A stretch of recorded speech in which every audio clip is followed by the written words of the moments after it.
Success is the child of drudgery and perseverance. It cannot be coaxed or bribed. Pay the price, and it's yours. Orison Swett Marden. My friends, I started not to use that today because of the word drudgery, because I don't find that the charts at all are drudgery for me. I love every minute of it. That's why I come to you every day bringing the show. In addition to all my other work, my own trading, everything I do in life, I still put this together because I love the markets. I love stocks. I love trading. I love ETFs. All of it is fascinating to me. Pitting yourself against the rest of the world, following the charts. And again, think about it. In its essence, it's a binary decision. Do I buy or do I sell? Of course, hold, but the question always is, am I buying? Am I selling? Am I getting out? Am I staying in? Am I getting in? Am I getting out? It's up or down. That's all it is. And as long as you realize that's all it is, and you've got to look at everything at your disposal, make a decision, and then follow the charts. Follow the charts in making the decision. Let's jump into these charts today. This is a week that ended with everything up. Gold bounding up the most for the day. Let's jump first into the S&P 500. Now, we saw things start moving up when? That was last Thursday morning, the 30th. And they have just gone up through Wednesday. Then things slacked off. And of course, what? Another entry point presenting itself potentially in the morning and afternoon on Friday. Saw how things pulled back on Thursday. After that run up, again, all your charts moving in the right direction. First day of the latest 2-day candle. As we look at things here, we see, and forgive me, it's not the first day of the latest 2-day candle. I said that yesterday. Candle finished drawing. Again, green up candle didn't reach a higher high. The candlestick itself is higher. And of course, we had a nice up week with average volume. This is the perfect kind of turnaround, almost. What we see is, and we'll see it better here in just a minute when we go to the Qs. In fact, let's go to the Qs and look at a good turnaround. Here we go.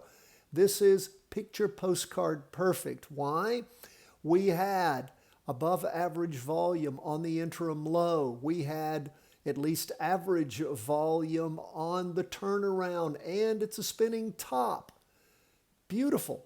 I mean, clearly it is crossed over going up. We also had a more dramatic pullback than we did on the S&P 500, and we had a beautiful potential entry point on Friday. Now, the only problem that I see here is the Friday candle. We didn't have average volume there. The volume slacked off in the afternoon on Thursday and on Friday, but again, had good average volume in the morning. Nothing's perfect, but it's not a bad potential turnaround. Now, this could all die next week, but right now, it's looking okay. I've already run the numbers for the Patreon members. That is going out if you don't already have it. And they're not super big in the probability and the backtest accuracy on the NASDAQ. So don't have to make a move. You can wait till things get better. But it does look interesting in that it might be going continued in the up direction. Now let's look at what happened with bonds. They were up a little bit, but thank goodness, staying below the weekly trend line on the 2-day here. Two dojis there with lots of volume and staying below on the half day down at the bottom. And of course, as we look at the low last week, it was 81.89, 82.01, so close to it, but didn't hit it. So pay attention as the new week starts. But lots of volume as things have moved down. So we will pay attention, see if the the bonds keep going down. Now, again, to new folks, how do you make money in your practice trades when stocks, bonds, the ETFs are going down? Well, for TLT, which is the 20-year Treasury bond ETF. The way you do it is either with a put on TLT or TBF. And again, these aren't made for everybody. This is a single inverse. And of course, it's been going up as the underlying TLT has been going down. We have a great training on that.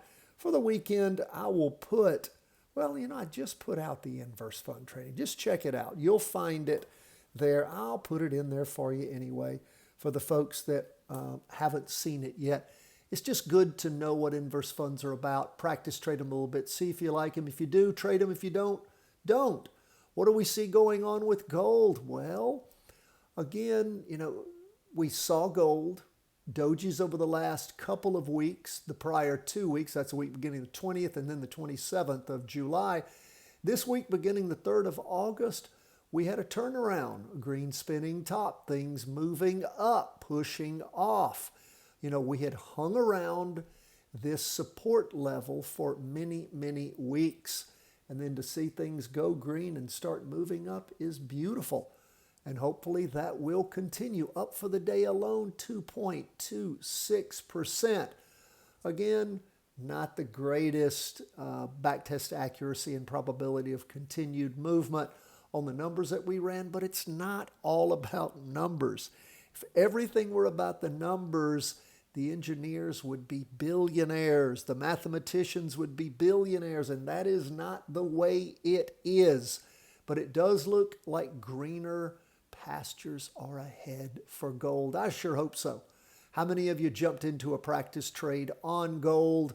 We shall see as we move into the next few weeks if indeed gold is going to take off. Now, what do we see about Bitcoin? Bitcoin is, again, I don't even have a trend line here. I just got a blue line on there. It doesn't mean much of anything. As we look at it a little closer, you can see 2 dojis over the last couple of weeks. Lots of indecision. It is staying above the low point that it reached. We put this in as a support level. It's staying above that low point back on the 2nd of February, the week beginning then. It is crossed actually a few weeks ago, crossed below that. But then it's just sort of held up around it for the most part. And not a whole bunch happening, 0.77% for the day.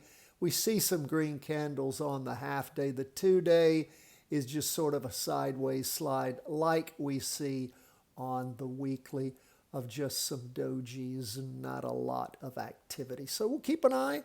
Some point Bitcoin may take off. Gold is taking off. And of course, when it comes to stocks, the NASDAQ more than the S&P, and we're hopeful that our short position on TLT will continue because it has been kick-ass and rewarding for the last several weeks. That is where we are, my friends. So appreciate you being with us. If you do want to get tomorrow's news today, then of course you want to become a Patreon member because we send you the 5-day plus analysis and forecast plus the trade execution summary grid each and every day for the next day, a day early.